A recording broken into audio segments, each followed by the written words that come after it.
আমি এই হাদিসটির প্রেমে পড়ে গেছি।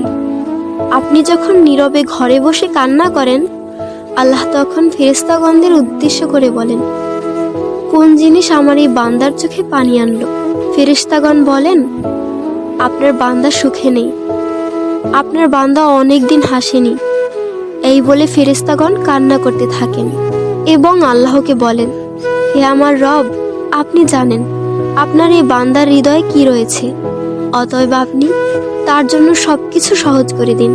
আল্লাহ বলেন, আমার এই বান্দা এমন কিছু জীবন থেকে হারিয়ে ফেলেছে যা সে অধিক ভালোবেসেছিল।